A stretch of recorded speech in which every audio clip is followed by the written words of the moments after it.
सल्ली अला मुहम्मद अस्सलामु अलैका या रसूल अल्लाह। हुजूर पाक सल्लल्लाहु ताला अलैहि वसल्लम मस्जिद नबवी शरीफ में बैठे, एक नौजवान था जो यहूदी था, माँ भी यहूदन बाप भी यहूदी, लड़का भी यहूदी, गुजर रहा था। हुजूर के जमाल पर नजर पड़ गई, नबी पाक सल्लल्लाहु ताला अलैहि वसल्लम के चेहरे पर नजर पड़ी, वो देखता का देखता रह गया। मेरे आका का हुस्न था ही ऐसा। मेरे आका सल्लल्लाहु अलैहि वसल्लम को सहाबा कहते हैं जो एक मर्तबा देखता वो पलकें झपकाना भूल जाता, वो हुजूर को यूं ही देखता रह जाता। बल्कि बाद सहाबा फरमाते हैं हमें भूख शिद्दत की लगती तो भी चेहरे मुस्तफा को देखते, हुजूर के चेहरे को देखते भूख भी खत्म हो जाती। यहाँ तक कि जो बीमार सहाबा हैं वो कहते हैं अगर बहुत ज्यादा बीमार होते तो रसूलुल्लाह को देख लेते थे। है जहर मासी का तैबा ही शिफा खाना, वो जो न थे तो कुछ न था, वो जो न हो तो कुछ न हो, वो जो न थे तो कुछ न था, वो जो न हो तो कुछ न हो, जान है वो जहान की, जान है तो जहान है। वाह अजीज़ान गिरामी वक़ार, बड़ी खुशी हासिल है आप तमाम हज़रात के जज्बात, ख्वाहिशात, तमन्नाएं जो नबी पाक सल्लल्लाहु ताला अलैहि वसल्लम की मोहब्बत से वाबस्ता हैं। अल्लाह करीम हमेशा इस शहर को मरकज़े इश्क़ रसूल बनाए। आमीन आमीन आमीन आमीन। अल्लाह तुम्हारी नस्लों में क़यामत तक कोई गुस्ताख पैदा न फरमा है। जब तक जवानों में यह जज्बा बाकी रहेगा, हुजूर पाक सल्लल्लाहु ताला अलैहि वसल्लम के नाम पाक के लिए इंशाअल्लाहुल अज़ीज़ बड़ी सी बड़ी आंधी और तूफान तुम्हारा कुछ न बिगाड़ सकेंगे। बस इसी बात पर रहो कि अपने बच्चों को जायदाद और प्रॉपर्टी ना दे सके तो कोई बात नहीं, लेकिन इश्क़ रसूल जरूर दे देना। सुभान अल्लाह सुभान अल्लाह। विरासत में अपने बच्चे को मोहब्बत रसूल जरूर देकर जाना।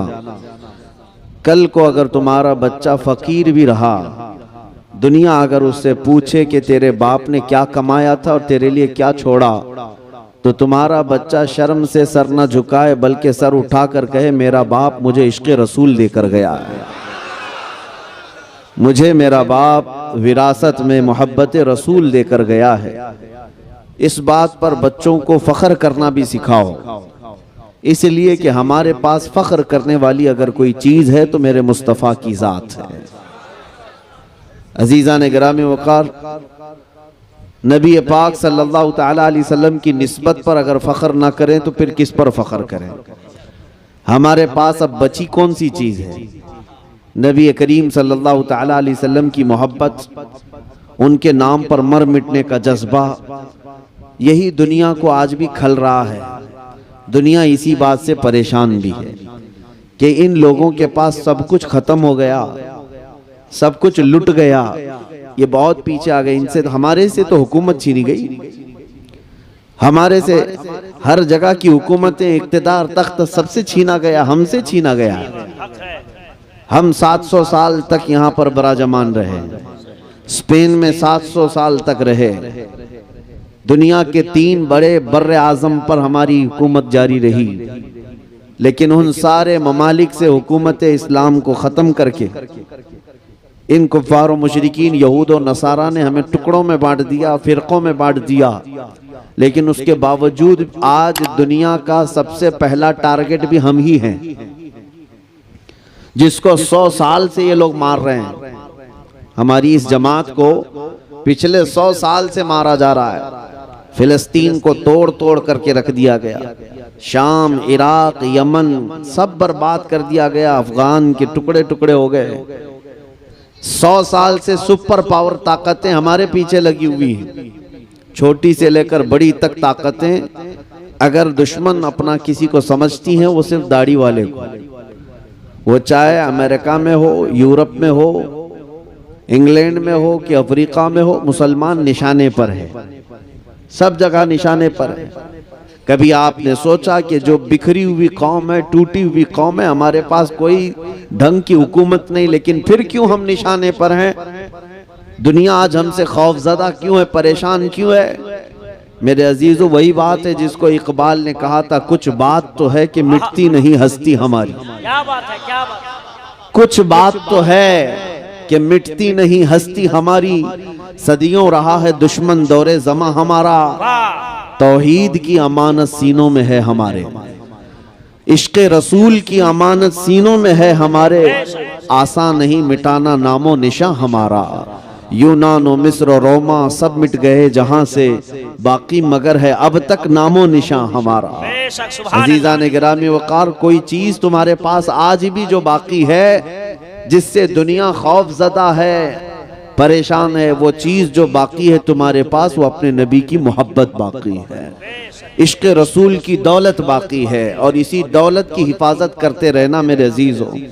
ये जलसे, ये जुलूस, ये उलमा का आना जाना, ये इसीलिए लगा रहता है कि तुम्हारी ये मोहब्बत रसूल की अमानत बाकी रहे, अमानत बाकी रहे, वरना चोरों के आने जाने शुरू हो गए, मक्कार और लुटेरों का तुम्हारे यहाँ आना जाना अगर शुरू हो गया तो इश्क रसूल की दौलत भी जा सकती है, जो आखिरी दौलत तुम्हारे पास बची है।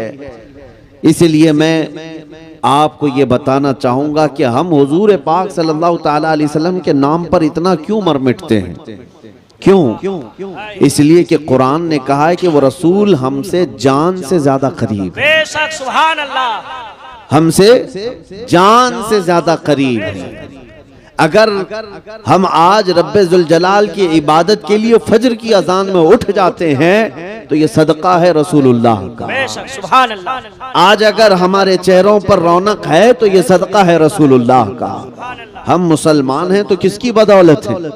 रसूल पाक सल्लल्लाहु अलैहि वसल्लम की बदौलत। इसीलिए सबसे पहले मैंने आला हजरत का ये शेर पढ़ा, वो जो न थे तो, याद है आपको, वो जो न थे तो, और वो जो न हो तो, अगर रसूल पाक नहीं तो फिर कुछ नहीं, ना हमारे वजूद में कुछ है, ना हमारे नाम में कुछ है। हमें जो कुछ भी मिला है वो मेरे मुस्तफ़ा के कदमों से मिला है। बरेली के इमाम आला हज़रत फाजिल बरेलवी रज़ियल्लाहु तआला अन्हु यूं अर्ज करते हैं बारगाह रसूल में, या रसूल अल्लाह, खल्क के हाकिम हो तुम, रिस्क के कासिम हो तुम, खल्क के हाकिम हो तुम, रिस्क के कासिम हो तुम, जो मिला तुमसे मिला तुम पे करोड़ों। सुभान अल्लाह, नारे तकबीर, नारे रिसालत, इश्क मोहब्बत, इश्क मोहब्बत। बरसों इबादत करके जो बंदा, हजारों साल इबादत करके, ये सब चीजें पूरा होने तक ना आए बस। हाँ, यहाँ ये लेना बैंक नहीं है। बहरहाल मैं डिस्टर्ब ना हो जाए, एक बार दुरूद शरीफ पढ़ लें।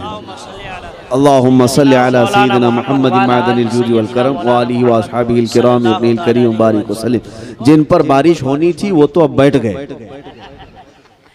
जिनके हाथ में मुझसे पहले माइक था, जो गुनगुना रहे थे, उन पर ही तो बारिश होती है, नात खानों पर हो, क्योंकि वो भी खाते हैं सदका रसूलुल्लाह का। अगर किसी नात खां को पैसे दिए जाते हैं तो ना वो उसका पेशा होना चाहिए, ना ही तुम उसको एहसान जताओ, बल्कि वो अगर 1 रुपया भी खाता है तो मेरे मुस्तफ़ा की तारीफ करके खाता है।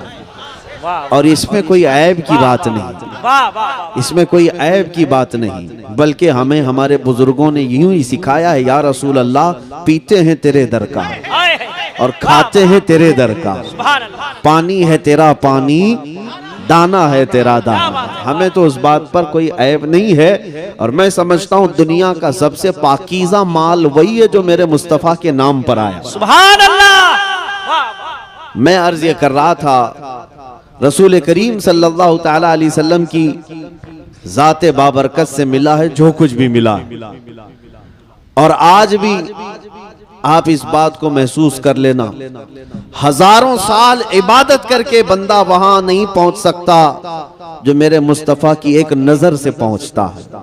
एक अरब ने आदमी का बोल बाला कर दिया, खाक के जर्रों को हमदोशे सुरैया कर दिया।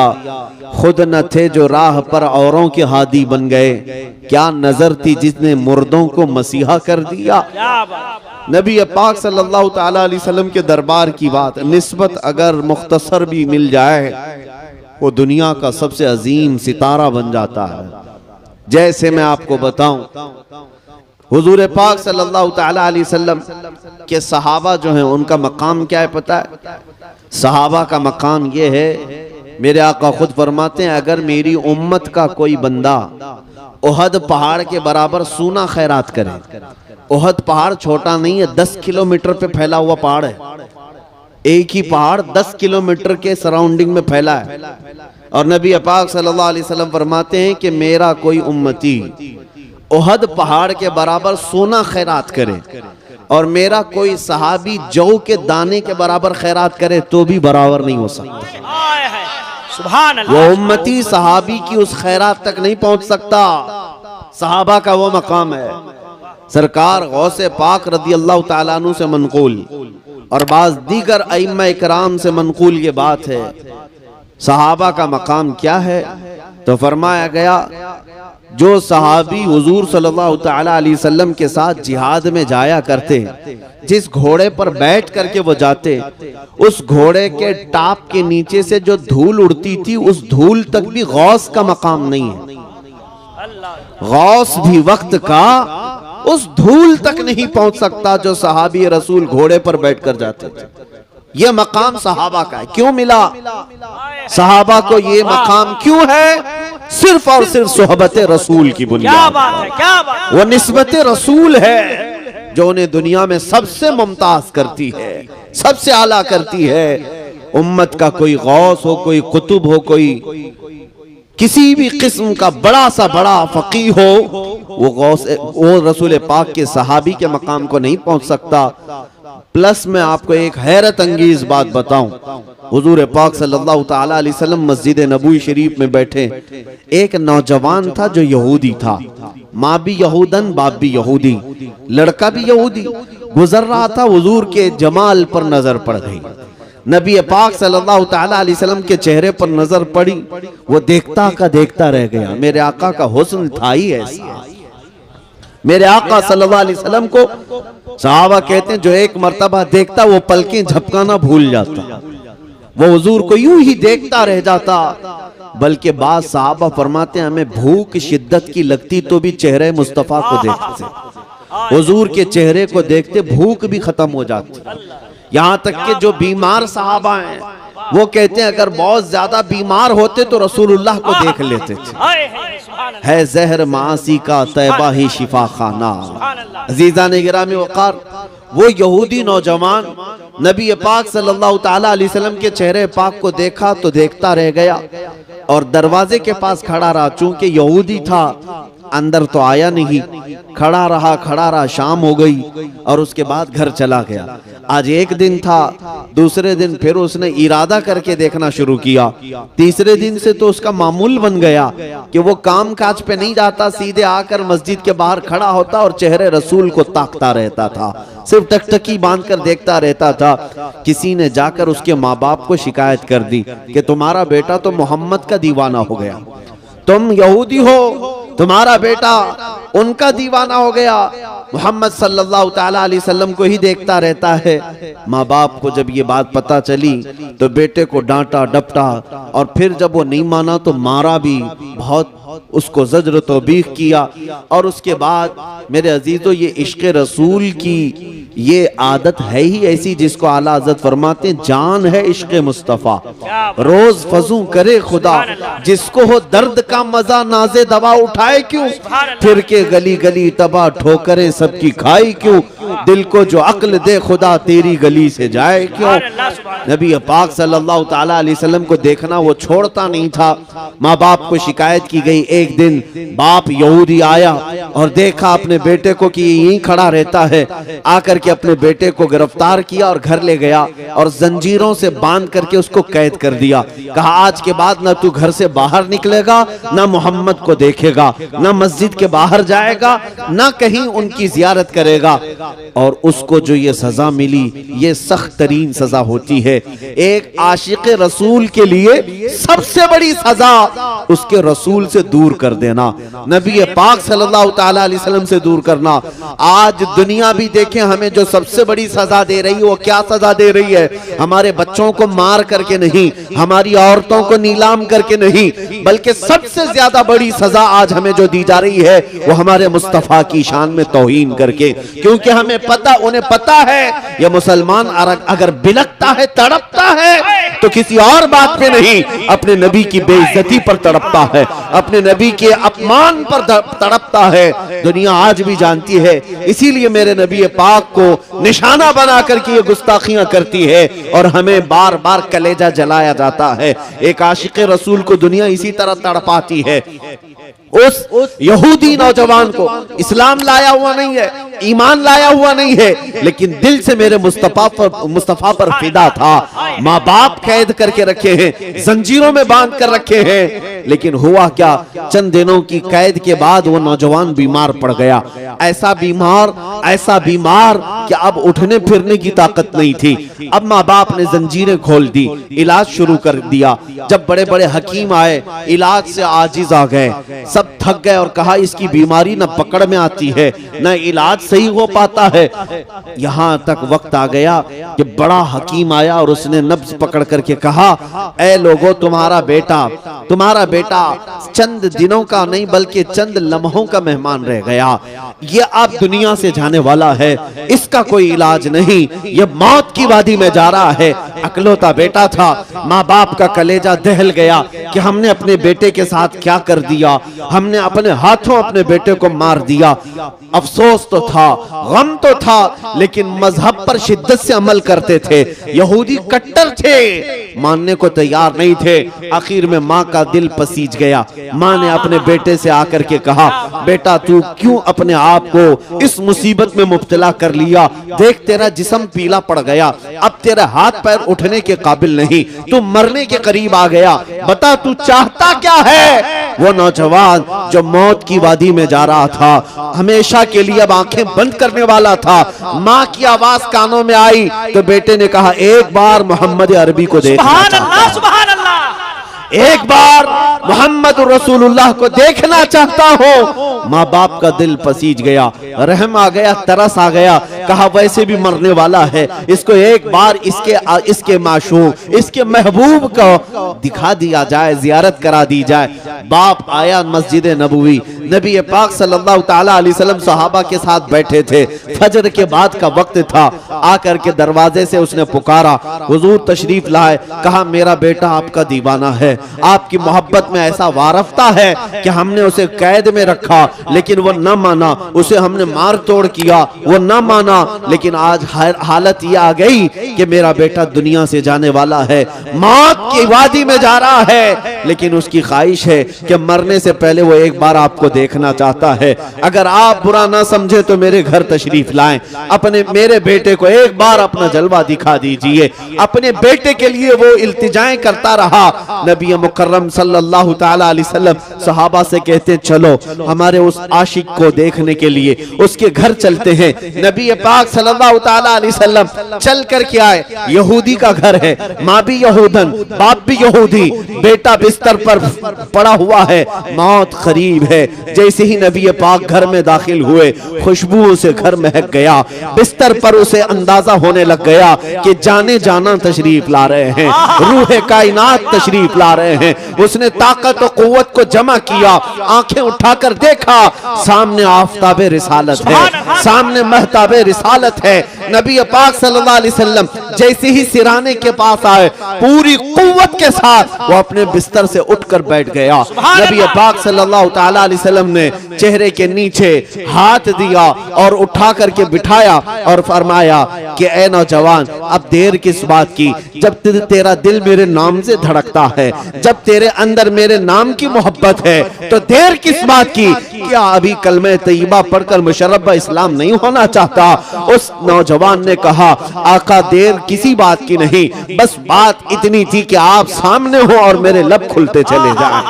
सुभान अल्लाह। उसने कलमे तैयबा पढ़ा, नबी पाक सल्लल्लाहु ताला अलैहि वसल्लम पर ईमान लाया, और अभी ईमान लाया था, कलमे तैयबा का विर्द हो रहा था, और इधर से जान निकलती जा रही थी, रूह निकलती जा रही थी। नबी पाक सल्लल्लाहु ताला अलैहि वसल्लम को देखते देखते रूह को अल्लाह के हवाले कर दिया, बिस्तर पर लेट गया। लेकिन आपको मैं बताऊं, नबी पाक सल्लल्लाहु ताला अलैहि वसल्लम को वो आखिरी मर्तबा देखने वाला नौजवान कितनी देर के लिए ईमान लाया था? चंद मिनटों के लिए ईमान लाया, चंद मिनटों के लिए ईमान लाया। लेकिन जानते हो, वो चंद लम्हों के लिए लाया हुआ ईमान उस नौजवान को सहाबी रसूल के मकाम पर पहुंचा।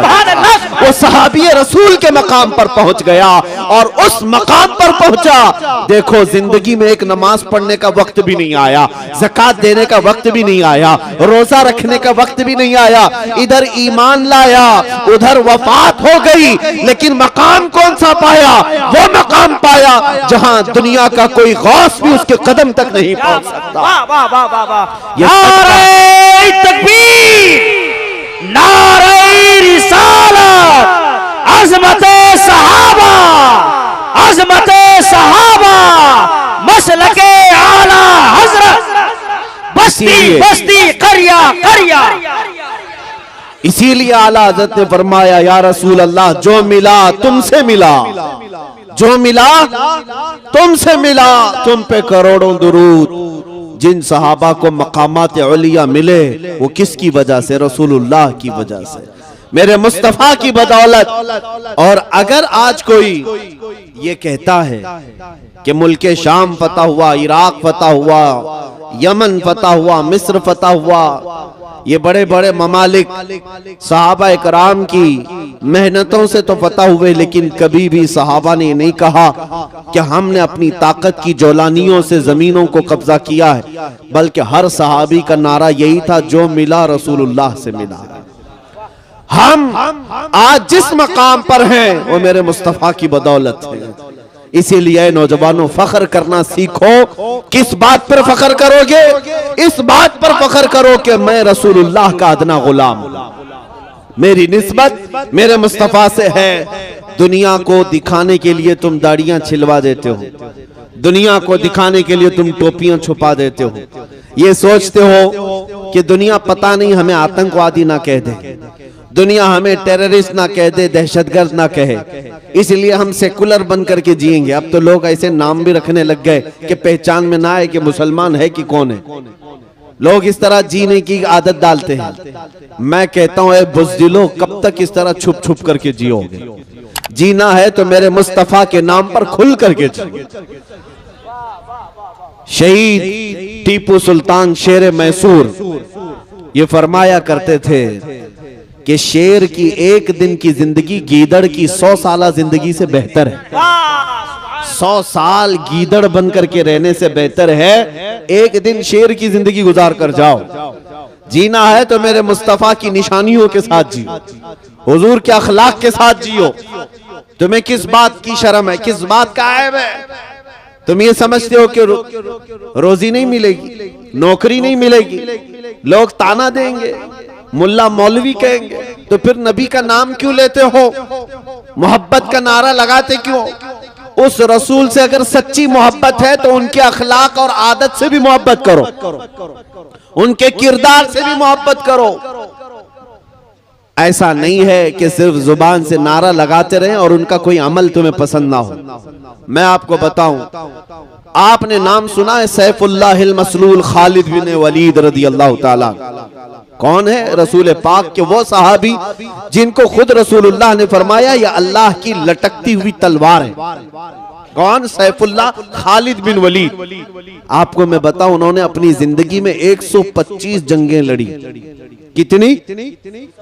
125 जंगों में शिरकत किए। मेरे अजीजों, जंग है कोई फुटबॉल क्रिकेट का मैदान नहीं है कि सुबह गए शाम में आ गए। जंग का मैदान जान हथेली पर लेकर जाना होता है। और खालिद बिन वलीद खुद फरमाते, मेरे पूरे जिस्म में एक बालिश्त जगह भी बाकी नहीं जहां तीर और नेज़े का निशान ना हो। हर जगह जख्म है, हर जगह जख्म है। और वो जो तलवार उठाते थे एक हाथ में 35 किलो की होती थी, और जो ढाल पकड़ते थे तीरों को बचाने के लिए वो 40 किलो का होता था। वो असल जवान है रसूलुल्लाह का, वो जवान है, बहादुर है। मेरे अजीजों 125 जंगों में शिरकत किया, लेकिन रिकॉर्ड है ये है कि एक भी जंग में कभी आपको शिकस्त नहीं हुई। क्या बात है, सुभान अल्लाह, वाह वाह। एक भी जंग में कभी हारे नहीं। खालिद बिन वलीद जिस जंग में गए फतह का झंडा लहरा कर आए। और एक बड़ी ताज्जुब की बात बताऊं, खालिद बिन वलीद रज़ियल्लाहु ताला अन्हु जिस इलाके को फतह किए थे अपने जमाने में, 14 सदियां गुजर गई, आज तक वो इलाका इस्लाम के तहत ही है। सुभान अल्लाह, आज तक मुसलमानों के ज़ेरे नगी। खालिद बिन वलीद ने जिस इलाके को फतह किया वो अब तक गैरों के हाथ में नहीं जा सका, नहीं गया। इतनी फजीलत सुनो, उस खालिद बिन वलीद की बात कर रहा हूं। वो फख्र किस बात पर करते थे? अपनी बॉडी पर, अपनी ताकत पर, हाँ, अपनी जौलानियत पर, अपने तलवार के फन पर। किस पर फख्र करते थे? नहीं, उनको इन बातों पर फख्र नहीं था, बल्कि वो खुद कहते हैं जंगे मौता में एक जंग ऐसी कि जिसमें 9 तलवारें उनके हाथ से टूटी।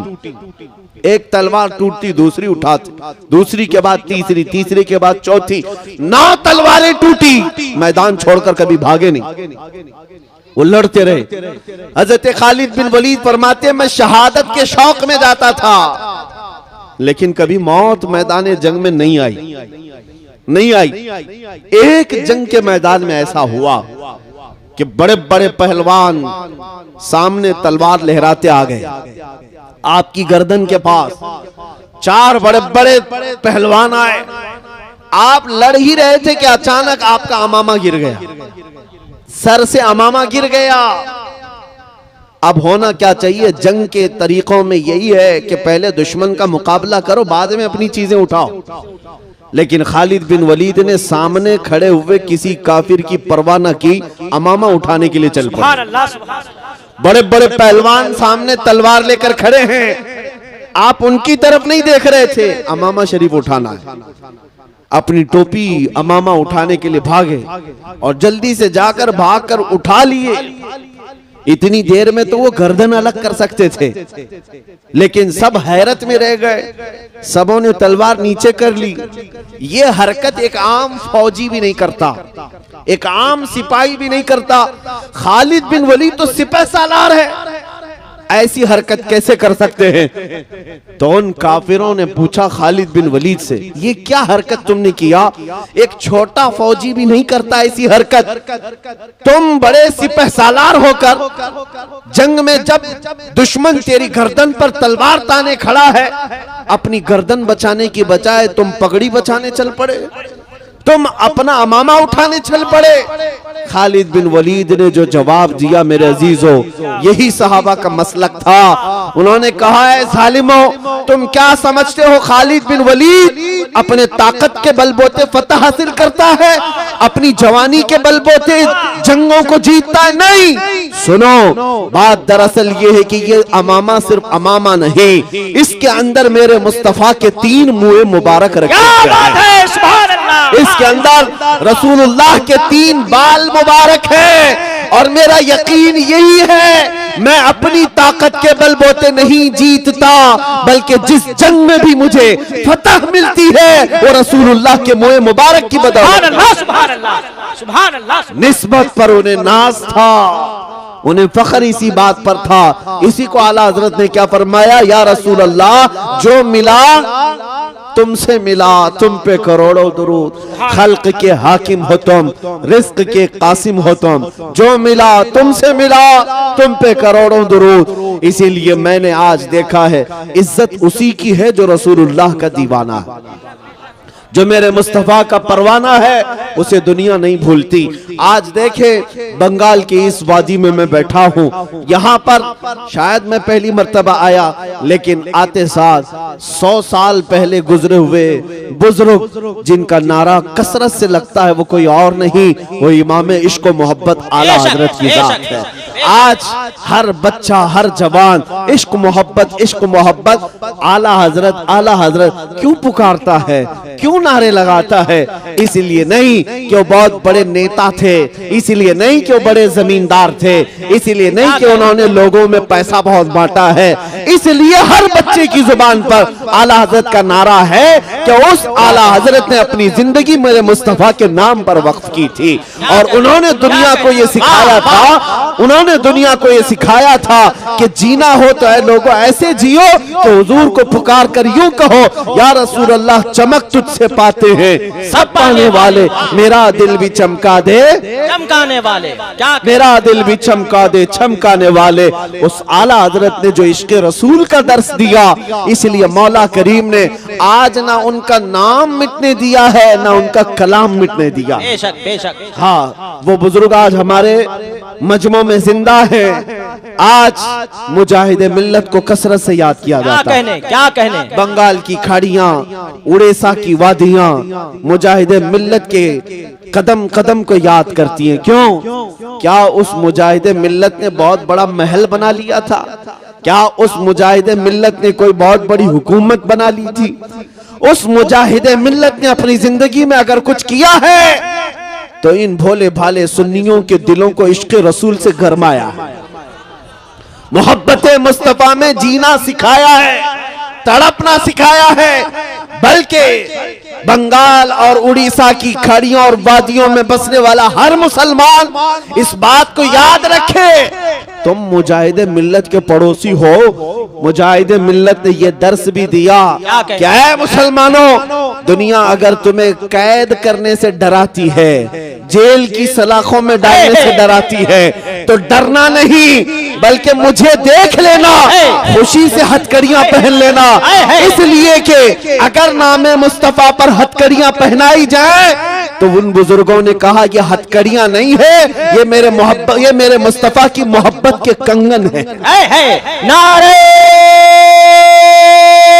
तकबीर, हाथ उठे, नारे रिसालत, मसलके आला हजरत, फैजाने हुजूर मुजाहिदे मिल्लत, हिम्मते मुजाहिदे मिल्लत, बस्ती बस्ती करिया करिया, देखो देखो कौन आया, जिंदाबाद। मेरे अजीजों, बस मैं यही चाहता हूं कि तुम्हारा जज्बा बरकरार रहे। दुनिया जो लूटना चाहे लूट ले, हम दुनिया के लिए नहीं आए।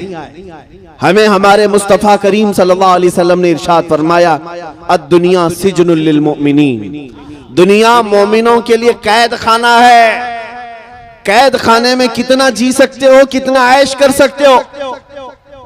उन मुसलमानों से मैं कहता हूं जिनको ये लगता है कि मौलाना लोगों की तकरीरें सुने तो दुनिया छोड़ना पड़ेगा, नहीं सुनोगे तब भी छोड़ना पड़ेगा। मलकुल मौत तो आने वाले आएंगे, आज या कल कभी तो आएंगे, पकड़ कर ले जाएंगे। कोई भी प्रॉपर्टी वाला, कोई जमींदार हमेशा रहने के लिए नहीं आया। मुझे कोई गारंटी देकर के बताए कि मैं 100 साल जीने वाला हूं, बता दे कोई। किसी को कल तक की गारंटी नहीं है, 100 साल बहुत दूर की बात। मोमिनो, तुम्हें यहां हमेशा रहना नहीं है। अगर दुनिया लूटती है तुम्हारा सामान तो लूट ले, कुछ फर्क नहीं पड़ता। जहां हमेशा के लिए जाना है वहां बादशाहत तो मेरे मुस्तफा की, अर्श हक है मसनद रिफात रसूलुल्लाह की, और देखनी है हश्र में इज्जत रसूलुल्लाह की। और आला हजरत ने हमें यही सिखाया है, हम रसूलुल्लाह के, जन्नत रसूलुल्लाह की। कयामत के दिन जिसके तुम नाम लेवा हो उसकी हुकूमत तो है, जहां सब तुम्हें ललकार देंगे। सब ने सफ़े महशर में ललकार दिया हमको। आला हजरत ने यही फरमाया, आदम अलैहिस्सलाम से लेकर ईसा अलैहिस्सलाम तक हर नबी जब ये कह रहे होंगे कि आज जाओ किसी और के पास, उस वक्त बताओ कौन है जो कहता है आ जाओ मेरे पास? सुभान अल्लाह, सुभान अल्लाह। कौन है जो कहता है आ जाओ मेरे पास? वो कोई और नहीं, वो आमिना का लाल मकीने गुंबद खजरा, हम गरीबों के आका और मौला मोहम्मद रसूलुल्लाह की जात है। वो तुम्हें वहां पर भी मदद के लिए बुला रहे होंगे। आओ सुनो, मेरे आका सल्लल्लाहु अलैहि वसल्लम फरमाते हैं कि क़यामत के दिन सहाबा ने पूछा आपका क्या हाल होगा? आप किस कैफियत में होंगे, तुम झूम जाओगे दीवानो। हुजूर फरमाते जैसे अजीज बच्चे को माँ यहाँ पर ढूंढती है, किसी माँ का अकलौता बेटा खो जाए तो माँ कैसे ढूंढती है, इधर उधर हर एक से पूछती रहती है, बेटे को देखा है, मेरे बेटे को देखा है। फरमाया गया हुजूर पाक की कैफियत कयामत के दिन यही होगी। हुजूर अपने उम्मतियों को माँ से ज्यादा ढूंढ रहे हो। क्या बात है, सुभान अल्लाह, सुभान अल्लाह। माँ जब अकलौते को छोड़ देगी वहां पर, लेकिन मेरे मुस्तफा अपने उम्मतियों को नहीं छोड़ेंगे। खुद फरमाते मेरे आका कयामत के दिन तुम मुझे देखोगे इस हाल में कि मेरे एक कंधे पर चादर होगी। हुजूर फरमाते मेरे एक कंधे पर चादर होगी, कभी वो खसक खसक कर गिर रही होगी, मैं एक हाथ से अपनी चादर संभाल रहा हूँ और एक हाथ से अपने उम्मतियों को पकड़ पकड़ कर जन्नत में ले जा रहा हूँ।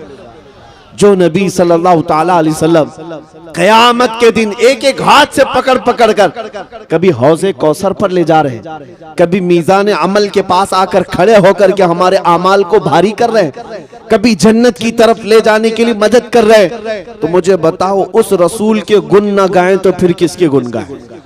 उस रसूल के लिए ना जिए तो फिर किसके लिए जिए?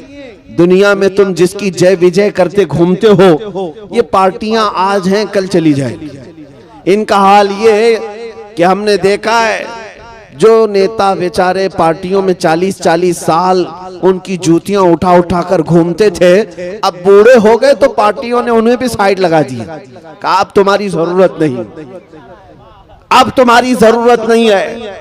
यही हाल होगा। ये दुनिया ऐसी लैला है जो रोज शोहर बदलती है, ये दुनिया ऐसी लैला है जो रोज मजनू बदलती है, और ये पागल हैं जो इज्जत इनकी जूतियों में ढूंढते हैं। बूढ़े हो गए तो तुम्हें पार्टी से भी निकाल दिया, बूढ़े हो गए तो तुम्हें साइड लगा दिया, क्या अब तुम्हारा काम नहीं है, बैठो किनारे देखो हम हुकूमत करेंगे।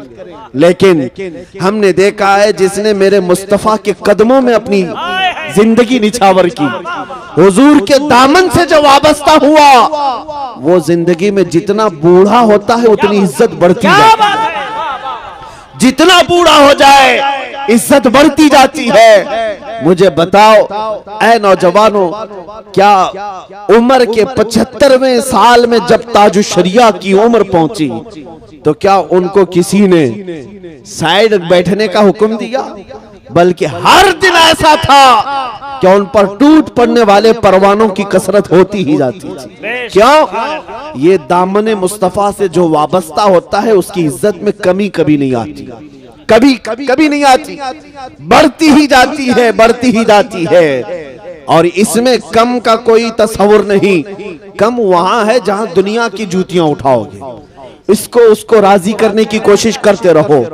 और देखा आपने अल्हम्दुलिल्लाह, मैं मुसलसल पिछले 1.5 साल से कंटिन्यू हिंदुस्तान के हर इलाके में जा रहा हूं, हर सूबे में, कितने शहरों में गया, नौजवानों का और लोगों का पुरतफाक इस्तेकबाल, हर जगह नारे और फूलों से निछावर। किस बात की मुझे इज्जत दी जा रही? क्यों मुझे लोग इस कदर आंखों पे बिठाए हुए? क्यों मुझे मिंबर पर बुलाया जाता है, दावत दी जाती? मैं ये जानता हूं तुम्हारी ये इज्जत, तुम्हारी ये मोहब्बत, तुम्हारा ये फूल बरसाना, आंखों पर बिठाना इसलिए नहीं कि मैं भी किसी पार्टी का नेता हूं, नहीं, तुम जो कुछ भी इज्जत देते हो वो सिर्फ इतनी बात है, जब तक बिके न थे तो कोई पूछता न था, जब तक बिके न थे तो कोई पूछता न था। या रसूल अल्लाह, तुमने खरीद कर हमें अनमोल कर दिया। ये नाज ये अंदाज हमारे नहीं होते, झोली में अगर टुकड़े तुम्हारे नहीं होते, जब तक के मदीने से इशारे नहीं होते, रोशन मेरी किस्मत के सितारे नहीं होते। बेदाम ही बिक जाइए बाजार नबी में, इस शान के सौदे में खसारे नहीं होते।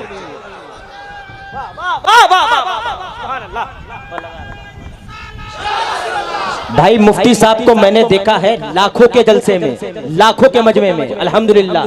दीवाने नारा लगाते हैं तो कसम खुदा की लगता है दुश्मन नबी का कलेजा कांपने लगता है। लब्बैक लब्बैक लब्बैक लब्बैक। यार माइक वाले भाई, कसम खुदा की क्या है यार?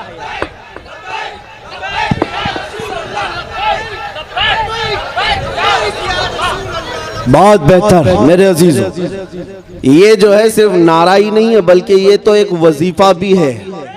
लब्बैक या रसूल अल्लाह, ये सिर्फ नारा नहीं है, मेरे मुस्तफ़ा की पुकार है और दुरूद भी। नबी पाक सल्लल्लाहु ताला अलैहि वसल्लम को पुकारना ये एक सिर्फ और सिर्फ नारा नहीं है, ये इबादत है, ये इबादत है। और दुश्मनों का कलेजा फटता है आज तो इसी नारे की बदौलत, उन्हें पता है। और मैं ये चैलेंज के साथ कहता हूं, जितना इस नारे को दबाने की कोशिश करते रहेंगे जालिम भेड़िया, मैं यकीन के साथ कहता हूं कि अब ये नारा क़यामत तक रुकने वाला नहीं है, नहीं रुकने वाला है। क्यों? इसलिए कि ये किसी आम शख्सियत के नाम पर लगने वाला नारा नहीं, ये कायनात के दूल्हा के नाम पर लग रहा है, हुजूर पाक सल्लल्लाहु ताला अलैहि वसल्लम के नाम पाक पर है। और किसी अभी चंद दिनों पहले की बात है, शायद हफ्ता 2 हफ्ता पहले एक साहब ने मुझे कहा कि किसी मजमे में नारा बहुत लग रहा था, हमें बुलाया गया पुलिस स्टेशन में और केस देने की बात की। मैंने कहा क्यों? कहा लब्बैक लब्बैक के नारे लगा रहे थे, पुलिस वालों ने कहा कि तुम पर भी केस होगा। मैंने कहा इसमें डर किस बात का, डर किस बात का? कहा कि आप तो अच्छी खबर दे रहे हैं, इससे बेहतर केस क्या हो सकता है, इससे बेहतर केस क्या हो सकता है कि नबी पाक सल्लल्लाहु ताला अलैहि वसल्लम के नाम पाक पर पुकारने का वो तुम्हें केस नहीं बल्कि सर्टिफिकेट दे रहे हैं आशिक रसूल होने का। क्या बात है, वाह वाह वाह वाह। वो सर्टिफिकेट दे रहे हैं कि तुम किसी और को नहीं पुकारते, तुम रसूलुल्लाह को पुकारते हो। अगर दुनिया ये सर्टिफिकेट देती है तो खुशी से कबूल कर लो और बारगाह मुस्तफ़ा में जाकर अर्ज करना और कहना या रसूल अल्लाह, सिर्फ मैं ही नहीं कहता, सारी दुनिया भी कह रही है, आपके दुश्मन भी कह रहे हैं, मैं किसी और को नहीं पुकारता, सिर्फ आपको पुकारता हूं। जिस दिन नबी पाक सल्लल्लाहु अलैहि वसल्लम की बारगाह में तुम ये अरीजा पेश करोगे, यकीन है मेरे आका यही फरमाएंगे, यही फरमाएंगे, कब्र में जब तुम पहुंचोगे उस दिन सारी दुनिया से थक हार करके पहुंचोगे, नबी पाक मुनकर नकीर से कहेंगे छोड़ दो ये मेरा मलंग है, ये दुनिया से थक करके आया है, दुनिया ने इसे बड़ा परेशान किया है, छोड़ दो इसे, सो जाने दो। हम उसी रात के लिए मेरे अजीजों मर मिटते हैं। आओ मेरे अजीजों, नबी पाक सल्लल्लाहु ताला अलैहि वसल्लम के नाम पाक पर बेदार होना यह हमारे बुजुर्गों का शिवा है। हमने देखा है जब जब कौम हमारी सोती है, इसको जगाने के लिए हुजूर का नाम ही काफी है, नाम ही काफी। एक यहूदी आलिम है जो रिसर्च कर रहा था, डॉक्टरेट किया, पीएचडी किया, एक नहीं 2 पीएचडियां, किस बात पर? मुसलमानों के हालात पर। एक मॉडर्न मुसलमान है, उस मुसलमान से उस यहूदी आलिम की मुलाकात हुई और मुलाकात में उसने जो बात की, मुसलमान ने पूछा पीएचडी का तुम्हारा रिसाला कहां तक पहुंचा? कहा मैंने 2 बार अलग अलग टॉपिक पर पीएचडियां की हैं और सब मुसलमानों के हालात पर। उस मुसलमान ने पूछा कि किस नुक्ते पर तुम पहुंचे, रिजल्ट क्या आया तुम्हारी पीएचडी में? वो यहूदी आलिम कहता है मैंने देखा कि मुसलमान कई मर्तबा तबाह हुए, बर्बाद हुए, टुकड़े हुए, इनको बच्चों को मारा गया, इनको घरों से निकाला गया, इनको जलाया गया, इनकी खोपड़ियों से मीनार बनाए गए, इनकी औरतों को दफन किया गया, बहुत कुछ इनके साथ किया गया, लेकिन फिर भी ये जमा होते हैं, फिर भी जमा होते हैं। ना इनकी अजानों में फर्क आया, ना इनकी नमाजों में फर्क आया, ना इनके चेहरों पर फर्क आया, फिर वही तरोताजी आ जाती है। ये कैसी डाल है, ये कैसा दरख्त है कि इसकी हर शाख को तोड़ा जाए फिर भी हरियाली बाकी रहती है, फिर भी हरियाली बाकी रहती है। ये कैसा दरख्त है? तो इस मुसलमान ने पूछा कि तुम्हें क्या लगता है वजह क्या होगी, तुम बताओ। उस यहूदी आलिम से पूछा कि वजह क्या होगी कि बार बार हरियाली फिर आती है, इसकी शाखों को तोड़ने के बाद भी फिर हरियाली आती है। वो यहूदी कहता है बुरा ना मानो, मेरा रिसर्च ये कहता है ये 1000 टुकड़ों में बट जाएं, लेकिन जब नाम मोहम्मद की बात आती है फिर ये इकट्ठा हो जाते हैं। ये गुंबदे खजरा का नाम आता है फिर जमा हो जाते हैं। और मैंने देखा है मेरे अजीजों, प्रैक्टिकली देखा है। जब वो पाखंडी कुत्ता मेरे नबी की शान में भौंक रहा था और गुस्ताखियां कर रहा था, हमारा दिल जल रहा था। हमने बड़ी दूर से आवाज लगाई थी और यकीनन हर मुसलमान के दिल की आवाज थी। हम अपनी जान मेरे मुस्तफा के नाम पर फिदा करने को तैयार हैं। आग में कूदना कोई आम बात नहीं, और मैं समझता हूँ नबी पाक सल्लल्लाहु अलैहि वसल्लम के नाम के लिए कूदना कोई बड़ी बात भी नहीं,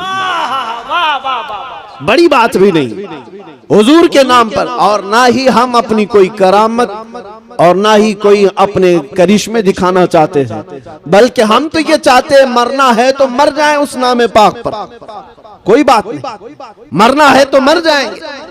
लेकिन आपको ये बात मैं बता रहा हूं कि जब उन जालिमों को ललकारा गया, उन कुफार और मुशरिकीन को ललकारा गया, तो आपने महसूस किया कि पूरे हिंदुस्तान भर के मुसलमानों में जो बेदारी आई, हर तरह का नौजवान खड़ा हो गया। किसके नाम पर खड़ा हुआ? मेरे नाम पर नहीं, वो आमिना के लाल के नाम। सुभान अल्लाह, सुभान अल्लाह। हिंदुस्तान के चप्पे चप्पे से, कोने कोने से मुझे खत भी आए, मैसेजेस आए, टेलीफोन आए, पूरी दुनिया भर से।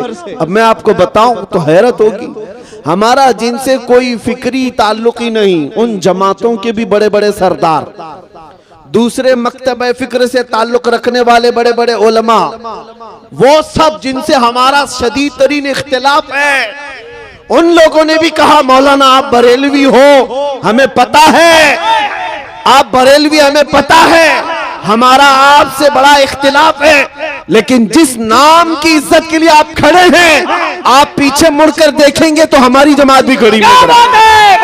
नारे तकबीर, नारे रिसालत, लब्बैक लब्बैक लब्बैक या रसूल अल्लाह, लब्बैक लब्बैक लब्बैक या रसूल अल्लाह। मेरे अजीजों, मैं ये बात इसलिए अर्ज कर रहा हूं कि मुझे पीछे मुड़कर देखने की जरूरत नहीं कि कौन खड़ा है कौन नहीं खड़ा है। उन्होंने कहा था पीछे मुड़कर देखे तो हम भी नजर आएंगे। हमें इस बात को ये जानना जरूरी नहीं कि कौन खड़ा है कौन नहीं, लेकिन मैं इसलिए यह बात अर्ज कर रहा हूं कि एक नाम पाक ऐसा है जो पूरी कायनात के मुसलमानों को जोड़ देता है। वो नाम पाक मकीने गुंबद खजरा मुस्तफा करीम का नाम है। इसलिए कसरत से नारा भी उसी रसूल का लगाया करो। मैं अक्सर मिंबरों पर जाने के बाद यही कहता हूं, स्टेज पर मेरे नाम का नारा मत लगाओ, और जब नारा लगाए तो कसरत से मेरे मुस्तफा के नाम पर। तुम्हारे दिलों के अंदर जो दिल मुरझाया हुआ है वो इश्क रसूल से फिर जिला पाएगा, फिर जगमगाएगा। जो शमा टिमटिमा रही है उसमें और लौ बढ़ जाएगी। आओ, मैं आखिर में ये बात कहता हूं, डरो मत ऐ सुन्नी मुसलमानों। दुनिया से हमें कुछ लेकर जाना भी नहीं है। दुनिया छीन सकती है तो क्या छीनेगी? ज्यादा से ज्यादा हमारी जान, इससे ज्यादा क्या छीनेगी? और बरेली के इमाम ने हमें सिखाया है, करूं तेरे नाम पे जान फिदा, न बस एक जहां दो जहां फिदा, दो जहां से भी नहीं जी भरा, करूं क्या करोड़ों जहां नहीं। ये एक जान क्या है अगर हो करोड़ों, तेरे नाम पर सबको वारा करूं मैं।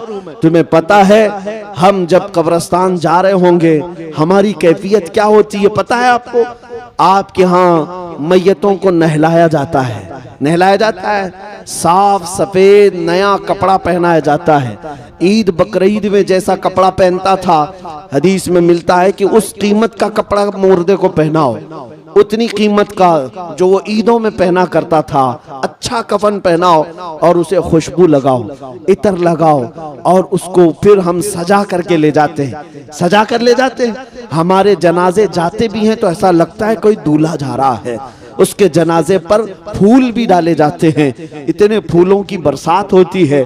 कब्रिस्तान जब ले जाते हैं तो कोई हम में से ऐब नहीं समझता मुर्दे को हाथ लगाना।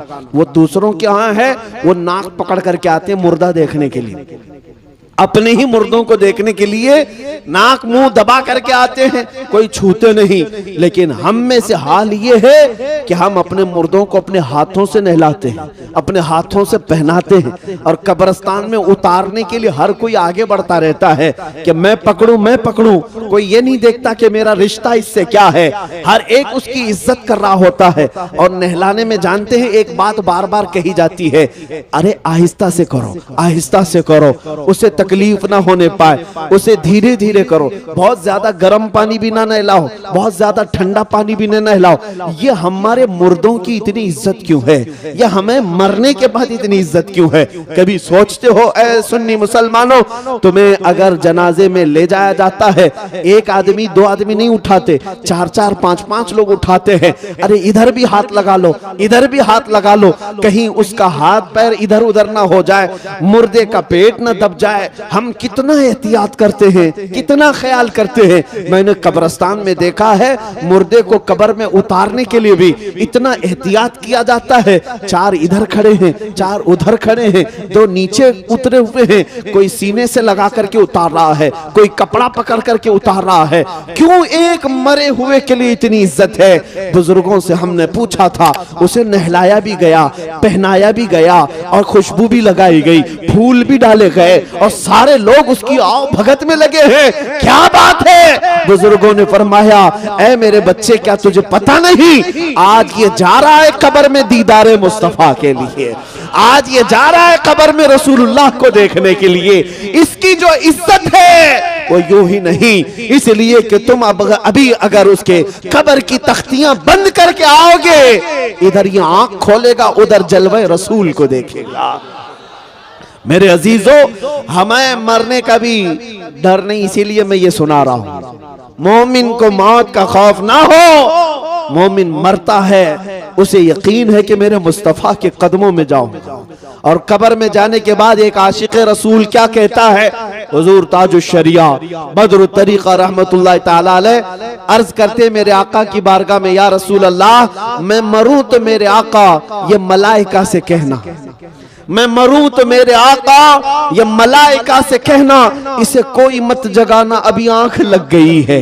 तेरे दामने करम में जिसे नींद आ गई है, वो फना न होगी, उसे जिंदगी मिली है। और एक आशिक रसूल, जब फरिश्ते उसे उठाने आते हैं, उठ सवालों का जवाब दे, तेरा रब कौन है, तेरा दीन क्या है, ये सवाल पूछने के लिए कब्र में दो खौफनाक शक्ल वाले फरिश्ते आएंगे, मुनकर नकीर, जिनका चेहरा काला, जिनकी आंखें नीली और दांत बाहर, सख्त किस्म का चेहरा होगा। लेकिन आशिक रसूल उनको जवाब क्या देता है? शायर कहता है, अब तो पाए नाज से ऐ फरिश्तों क्यों उठूं, मर के पहुंचा हूं यहां इस दिलरुबा के वास्ते, मर के पहुंचा हूं यहां इस दिलरुबा के वास्ते। हमें हुजूर पाक का दीदार करने के लिए जब कब्र में भी जाना है, तो इस दुनिया पर ज्यादा भरोसा मत करो, यहाँ इज्जत नहीं मिलती। यहाँ जब तक तुम्हारी जवानी है ये लूट लेंगे, जब तक तुम्हारे पास माल है इर्द गिर्द लोग घूमते फिरते रहेंगे। जहां तुम्हारी जवानी गई, जहां तुम्हारा माल खत्म हुआ, जहां तुम्हारी ताकत कम हुई, फिर देखना ये दुनिया तुम्हें छोड़ देगी। कोई इधर चला गया, कोई उधर चला गया, लेकिन तुम्हें पता है जब सारी दुनिया छोड़ दे, आमिना के लाल अपना सीना लगाते हैं, तुम्हें अपने दामन में जगह अता करते हैं। इसीलिए आला हजरत ने क्या फरमाया है, आज ले उनकी पनाह, आज मदद मांग उनसे, कल न मानेंगे कयामत में, अगर मान गया उन्हें जाना, उन्हें माना, न रखा गैर से काम, लिल्लाहिल हम्द में दुनिया से मुसलमान गया। इसीलिए ऐ नौजवानों, राजी करना है तो ऐरे गैरे नत्थू खेरे को राजी मत करो, कोई तुमसे राजी होने वाला नहीं है। राजी करना है तो मकीने गुंबदे खजरा को राजी करो, वो जल्दी राजी होते हैं, वो जल्दी राजी होते हैं। और अपने रब्बुल आलमीन को राजी करो, वो एक सजदे से राजी होता है। यहाँ दुनिया को राजी करने के लिए लोग मीटिंगें कर रहे हैं, कॉन्फ्रेंसें कर रहे हैं, धर्म संसद कर रहे हैं कि हुकूमत हमसे राजी हो जाए। अरे जो गवर्नमेंट बैठी हुई है उसको मनाने के लिए हम थोड़ा सेकुलर बन जाएंगे, और इनको भी बुला लेंगे, उनको भी बुला लेंगे, सबको बुला करके हम कहेंगे, हम भी ओम ओम कहेंगे, तुम भी ओम ओम कहो, दोनों बात एक ही है। नाउजुबिल्लाह मिन जालिम। हाँ, आज तख्त पर बैठे हुए जालिमों को राजी करने के लिए कुछ बिकाऊ लोग बाजार में आए हैं। उन गद्दारों को पहचानो। आला हजरत ने 100 साल पहले हमें बताया था, ये जमात के गद्दार हैं। सूना जंगल रात अंधेरी छाई बदली काली, सोने वालों जागते रहियो चोरों की रखवाली है। ये कौन से चोर हैं? ये जो तुम्हारा ईमान छीनने वाले चोर हैं, ये इश्क रसूल छीनने वाले चोर हैं। इनको राजी करने से कुछ नहीं होने वाला। हमने देखा है, देखो अभी 2 साल पहले एक राफजी कुत्ता निकला था अपना धर्म बदलने के लिए, पता है ना, नाम भी बदल लिया, धर्म भी बदल लिया और कहा कि मैंने आज से नाम बदल लिया, धर्म भी बदल लिया है, घर बार भी छोड़ दिया, जा करके किसी की धोती में पना लिया। और कितने दिन तक, 6 महीने से ज्यादा रह नहीं सका, वहां से भी लात मार के भगाया गया। हुआ ये कि धोबी का कुत्ता न घर का न घाट का। जब मुस्तफा करीम सल्लल्लाहु अलैहि वसल्लम के दरबार को छोड़कर कोई जाता है, वो दर दर की ठोकरें खाता है। दुनिया में भी जिल्लत है, आखिरत में भी जिल्लत है। हमने देखा है, उनको राजी करने के लिए बेचारा सब कुछ बदल लिया, लेकिन वो राजी नहीं हुए, राजी नहीं हुए, तुमसे राजी नहीं होंगे। इसीलिए मैं कहता हूं 10 लाख साल भी तुम नाक रगड़ते रहो, ये दुनिया के जालिम दुश्मन तुमसे राजी नहीं होंगे। राजी करना हो तो आमिना के लाल मोहम्मद रसूलुल्लाह को राजी करो। वो यहां भी मेरे आका हैं, कब्र में भी आका हैं और हश्र के भी आका हैं। उन्हीं से सब है, उन्हीं से सब कुछ है। इसीलिए मैंने जो शेर कहा था, वो जो न थे तो कुछ न था, वो जो न हो तो कुछ ना हो। जान है वो जहान की और जान है तो जहान है। अल्लाह करीम हम सबको उनकी मोहब्बत में जीने मरने की तौफीक अता फरमाए। हम रहे तो मौला आशिक़ रसूल बनकर के जिए और मरे तो मेरे मुस्तफ़ा की मोहब्बत में मरे। मौला जब हमारा जनाजा उठे तो दुनिया पुकार कर कहे कि मेरे मुस्तफ़ा का दीवाना इस दुनिया से जा रहा है। इतनी ही दुआ है और साथ में तुम्हें ये दर्स दे करके जाता हो, उठो कुव्वत इश्क से हर पस्त को बाला कर दो, दहर में नामे मोहम्मद से उजाला कर दो। यहाँ दुनिया में जो कुछ भी है वो मेरे मुस्तफ़ा का है। इसीलिए मेरे मुर्शिद गिरामी ताजु शरिया ने ये फरमाया है, जिंदगी ये नहीं है किसी की किसी के लिए, जिंदगी है नबी की नबी के लिए। ना समझ मरते हैं जिंदगी के लिए, अरे जीना मरना है सब कुछ नबी के लिए। व आखिर दावाना अनिल हम्दुलिल्लाहि रब्बिल आलमीन। अस्सलामु अलैकुम।